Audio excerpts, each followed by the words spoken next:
నమస్తే, నేను Vamshi. Welcome to question hour. సింగరేణిలో అసలు ఏం జరుగుతుంది? సింగరేణిలో నిన్న మొన్నటి వరకు బొగ్గు తవ్వకాలు జరుగుతూ ఉంటే ఇప్పుడు అవినీతి తవ్వకాలు జరుగుతున్నాయా? మాజీ మంత్రి హరీష్ రావు చెప్తున్నట్టుగా అవన్నీ ఇప్పుడు వాస్తవ రూపం దాలుస్తున్నాయా? 1600 కోట్లకు పైగా బొగ్గు స్కామ్ సింగరేణిలో జరిగిందా? అసలు ఏం జరుగుతుంది? బొగ్గు బగ్గని ఎందుకంటుంది? ఇక జెన్కో ప్లాంట్ కు బొగ్గులో కూడా సరఫరా చేయటంలో విఫలమవుతున్నారన్న విమర్శలు ఎందుకు వస్తున్నాయి? పైనే అంటే తలాపునే బొగ్గుగని ఉన్నా ఎందుకు జెన్కోకు బొగ్గు సరఫరా చేయలేకపోతున్నారు? అసలు ఏమవుతుంది ఏంటి? ఓవైపు బట్టి విక్రమార్క మాట్లాడుతున్నారు, మరోవైపు కిషన్ రెడ్డి మాట్లాడుతున్నారు, రేవంత్ రెడ్డి మాట్లాడుతున్నారు, హరీష్ రావు మాట్లాడుతున్నారు. ఎక్కడికక్కడ మాటలే కనిపిస్తున్నాయి. కానీ అసలు సింగరేణిలో ఏం జరుగుతుంది? 40 లక్షల టన్నుల బొగ్గు నిజంగానే మాయమైందా? మాయం కానప్పుడు ప్రభుత్వం చూపించడానికి అభ్యంతరం ఏంటి? సైట్ విజిట్ చేస్తాము అని చెప్పి ఎవరో వస్తే వాళ్ళందరినీ విజిట్ చేపిస్తూ ఉన్నారు. సో సింగరేణిలోకి మేము వెళ్తే తప్పేంటి అని చెప్పి రాజకీయ నాయకులు ప్రశ్నిస్తూ ఉన్నారు. నిజంగా అక్కడ బొగ్గుంటే ఎందుకు ఇంత భయం అని చెప్పి కూడా ఇటు బీఆర్ఎస్ నుంచి వర్షన్ అయితే వినిపిస్తున్న పరిస్థితి. ఇక హైకోర్టు సిట్టింగ్ జడ్జి లేదా సిబిఐ విచారణ కూడా డిమాండ్ చేయాలన్న పరిస్థితి కనిపిస్తోంది. బొగ్గు మాయంపై నిజాలు నిగ్గు తేల్చాలంటున్నారు కేంద్ర మంత్రి కిషన్ రెడ్డి. ఆయనే గనుల శాఖ మంత్రిగా ఉన్నారు కేంద్రంలో. సో అటువంటి కిషన్ రెడ్డి ఇలాంటి వ్యాఖ్యలు చేయాల్సిన అవసరం ఏమొచ్చింది? నిజంగానే సింగరేణిలో బొగ్గు మాయమైందా? ప్రభుత్వం ఏం చెప్తోంది? ప్రభుత్వం దగ్గర నిజంగానే లెక్కలున్నాయా? వెబ్సైట్లో ప్రతి అంశాన్ని డిస్ప్లే చేయాల్సి ఉంటుంది.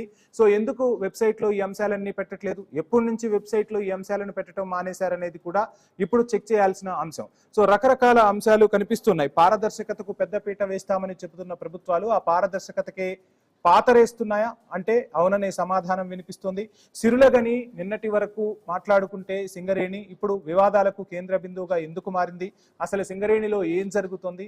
ఎందుకు మొన్నటి వరకు టెండర్ల గోల్మాల్ అని చెప్పి వార్తలు విన్నాం. ఆ టెండర్ల గోల్మాల్కు సంబంధించి కాస్త సద్దుమణిగింది అనుకోగానే మరొక అంశం ఏకంగా ఇప్పుడు తెరపైకి వచ్చింది. మాజీ మంత్రి హరీష్ రావు చెప్తున్నట్టుగా 1600 కోట్ల బొగ్గు స్కామ్ జరిగింది, 40 లక్షల టన్నుల బొగ్గు మాయమైంది అని చెప్తున్నారు. ఎప్పటికప్పుడు కూడా నిల్వలుంటాయి, ఆ నిల్వలు హెచ్చుతగ్గులుంటాయి. కానీ చెప్తున్నంతగా అక్కడైతే ఏమీ జరగలేదు అని చెప్పి ప్రభుత్వం వివరణిచ్చే ప్రయత్నం చేస్తున్నా ఎందుకు ఒక క్లారిటీకి రాలేకపోతుంది? హైకోర్టు సిట్టింగ్ జడ్జి లేదా సిబిఐ విచారణకు డిమాండ్ చేయాల్సిన పరిస్థితులు ఎందుకు వస్తున్నాయి? బొగ్గు మాయంపై అసలు నిగ్గు తేల్చాలని ఎవరంటున్నారు అంటే ఇక్కడ కిషన్ రెడ్డి మాట్లాడుతున్నారు. కిషన్ రెడ్డి గనుల శాఖ మంత్రిగా ఉన్న కిషన్ రెడ్డి ఈ అంశంపై నిగ్గు తేల్చాల్సిందే, ఈ అంశంపై విచారణ జరపాల్సిందే అని ఎందుకు అంటున్నారు?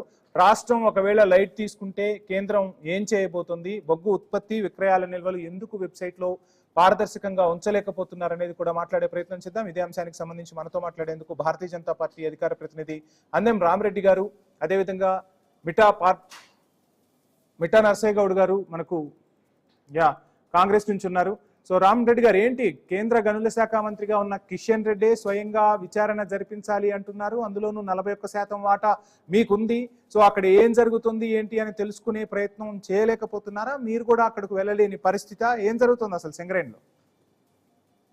ఇది రాష్ట్ర ప్రభుత్వ రంగ సంస్థ.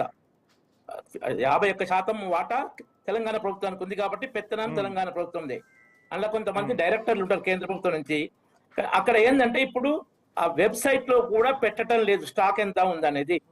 తెలంగాణ జెన్కోనే కంప్లైంట్ చేస్తుంది, మాకు క్వాలిటీ బొగ్గు సప్లై చేయటం లేదు. G6 to G10 క్వాలిటీ బొగ్గుతోనే ఉత్పత్తి అయ్యే మిషన్స్ ఉన్నాయి తెలంగాణ జెన్కోలో. వీళ్ళు G14 to G16 క్వాలిటీ ఆ విద్యుత్ సప్లై చేస్తున్నట్టు దాంతో చాలా ఇబ్బందులు అవుతున్నాయి. ఈ క్వాలిటీ బొగ్గు సప్లై కావట్లేదు. బొగ్గు కూడా 24 లక్షల మెట్రిక్ టన్నులే ఉందని తక్కువ ఉంది. ఈ బ్రేకర్స్ అంటే సెంట్రల్ ఎలక్ట్రిసిటీ అథారిటీ, కేంద్ర విద్యుత్ సంస్థ కూడా ఏంటంటే ఈ బొగ్గు సరఫరా చేయాలి జెన్కోలకు అని దానికి వేరే ఇంకా ఆదేశాలు కూడా ఇచ్చి కొన్ని వేరే గనులు కూడా సింగరేణికి అలర్ట్ చేయడం జరిగింది కేంద్ర సంస్థ. ఇప్పుడు దానికి రామరెడ్డి గారు వాస్తవాలు పరిశీలిస్తామని చెప్తున్నారు. ఎటువంటి స్కామ్ జరగలేదని చెప్తున్నారు. ఇవన్నీ కూడా అభూత కల్పనలే. భారతీయ జనతా పార్టీ కావాలనే ఈ విషయంలో రాద్ధాంతం చేస్తుంది తప్ప సింగరేణిలో ఎక్కడ అవినీతి లేదు. వాళ్ళు చెప్తున్న పరిస్థితులు సింగరేణిలో లేవు అని చెప్తున్న పరిస్థితి. రాజకీయం కోసమే సింగరేణి వాడుతున్నారన్న విమర్శ కూడా మీపై వినిపిస్తోంది. ఏమాన్సర్ చేస్తారు? సింగరేణి సంస్థ ప్రతినిధులు, ఆ చైర్మన్ ఎండే ఎవరు వాళ్ళు చెప్పాలి. మంత్రులు రాజకీయ నాయకులు వేరే సమాధానాలు కాదు, స్పెసిఫిక్ సమాధానాలు సింగరేణి సంస్థ నుంచి రావాలి. ఆ సంస్థ నుంచి ఇది ఉంది, ఇది లేదు, ఈ సమస్య ఉంది, సమస్య ఏం లేదు అనే క్లారిటీ ఆ సంస్థ నుంచి రావాలి. సంస్థ సంబంధించిన అధికారులు ఎందుకు మాట్లాడట్లేదు? సింగరేణి ఇంతకుముందు ఎప్పుడైనా బొగ్గు శాఖ అనేది ముఖ్యమంత్రి కింద ఉండే, ఇప్పుడు ఈయన ఉప ముఖ్యమంత్రి బట్టి విక్రమార్క పెట్టుకున్నారు. ఇప్పుడు ఈ ఇష్యూ రాగానే ఆయన పోయి అక్కడ కొన్ని కాంపల్సరీ అపాయింట్స్ అని ఉంటాయి, ఆరోగ్య చనిపోయిన వాళ్ళకి ఇప్పుడు కాదు, ఆరోగ్యాలు బాగాలేదు 300 ఆ పత్రాలు పంచాడు. ఇక్కడ రేవంత్ రెడ్డి వేరే ఇష్యూతో రెచ్చగొడుతున్నాడు, కిషన్ రెడ్డి మీద దాడి చేస్తూ బొగ్గు విషయాన్ని పక్కకు నెట్టాలని. ఆ బొగ్గు సింగరేణి సంస్థ అధికారులు నోరు విప్పడం లేదు. దీంతోనే అనుమానాలు వస్తున్నాయి. ఫస్ట్ ఆరోపణ చేసింది టీఆర్ఎస్ వాళ్ళు చేశారు. ఆరోపణ చేసినప్పుడు కేంద్ర బొగ్గు శాఖ మంత్రి కిషన్ రెడ్డి గారు ఉత్తరాలు రాయడం జరిగింది. మరి ఏంది, ఎంత ఉంది బొగ్గు, పరిస్థితులు ఏంది, మాయమైందా, ఏం జరిగిందని దాని మీద కాదు.